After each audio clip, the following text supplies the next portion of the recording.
समाजासमोर एक सक्षम पर्याय असावा। संघटना अनेक आहेत असतील, परंतु ज्या पद्धतीने काम चालू आहे समाजाचं त्यात भलं होताना दिसत नाही। म्हणून या सर्व क्षेत्रामधील बंजारा समाजाला संघटित करून, विखुरलेला बंजारा समाज आहे त्यांना संघटित करून राष्ट्रीय बंजारा महासंघ रस्त्यावरची लढाई लढण्यास आजपासून सुरुवात करीत आहे। म्हणून आजचं दिन अतिशय आमच्यासाठी महत्त्वाचं आहे।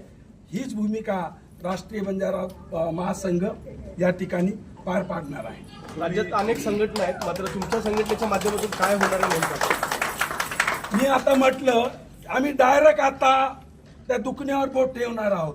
आम्ही लेचीपेची भूमिका घेणार नाही, आम्ही कॉम्प्रोमाइजची भूमिका घेणार नाही।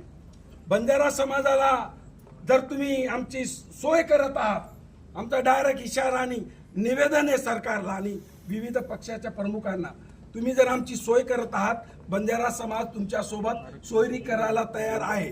तुम्ही जर फक्त वापर करणार असाल तर हा बंजारा समाज आपली जी निर्णायक ताकद आहे तुम्हाला इलेक्शन मध्ये आणि ज्या ज्या क्षेत्रामध्ये आमची गरज तुम्हाला लागेल तिथं हा बंजारा समाज तुम्हाला आपली ताकद दाखवल्याशिवाय राहणार।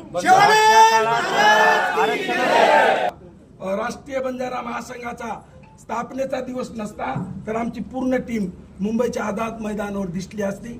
विनोद आडे आणि त्यांच्या सोबत जे सहकारी आहेत आज पूर्ण ताकदीने राष्ट्रीय बंजारा महासंघ या एसटी आरक्षणाच्या लढ्यामध्ये आम्ही त्यांना पाठिंबा देत आहोत। त्याचबरोबर राज्याचे कणखर मुख्यमंत्री आणि प्रसंगी हाळवे देखील आदरणीय देवेंद्रजी फडणवीस साहेब आणि महायुती सरकारमधील प्रमुख नेत्याला माझी विनंती आहे की बंजारा समाजाचा आता अंत पाहू नका।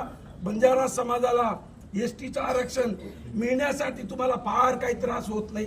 आमच्याकडे एक नाही अनेक प्रकारचे पुरावे आहेत, ते पुराव्याचे जरी ते सरकारने अभ्यास केला तर आरक्षण मिळू शकते।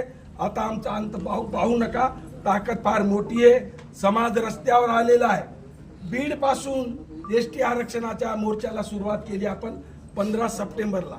इथं 2 लाख बंजारा समाज रस्त्यावर उतरला होता बीडमध्ये, हे तुम्ही साक्षीदार आहात आणि त्याचाच कित्ता महाराष्ट्रातील इतर जिल्हा आणि तालुक्यांनी राबवला। तुमची आजवरची जर राजकीय वाटचाल पाहिली तर एका पक्षाच्या पदाधिकारी देखील तुम्ही आहात, मग एक संघटना स्थापन करून आता रस्त्यावरच्या लढाईची भाषा करताय, कसं नेमकं हे सगळं साध्य होणार?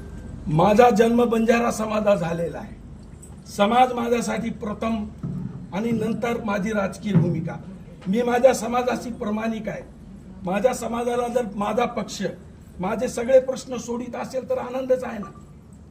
पक्षाचा सुद्धा मी प्रामाणिक कार्यकर्ता आहे, परंतु ज्या आईच्या उदरात माझा जन्म झाला तेव्हा आहे बंजारा समाज। बंजारा समाजाला सुरक्षित ठेवणं एक समाज बांधवून माझी कर्तव्य आहे।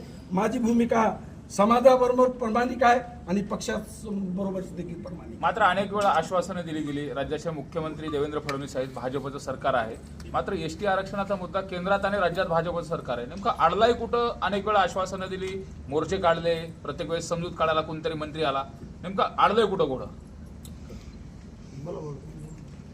विषय आहे म्हणजे महाराष्ट्रामध्ये आणि फक्त देशामध्ये जो बंजारा समाज आहे वेगवेगळ्या कॅटेगरीमध्ये विखुरलेला आहे। सरकारला माहित आहे आमची मागणी अनुचित नाही, आमच्या मागणीला सिद्ध करण्यासाठी एक नाही हजारो पुरावे आमच्याकडे आहेत, सगळे पुरावे आहेत, परंतु सरकारची काही मजबुरी असू शकते।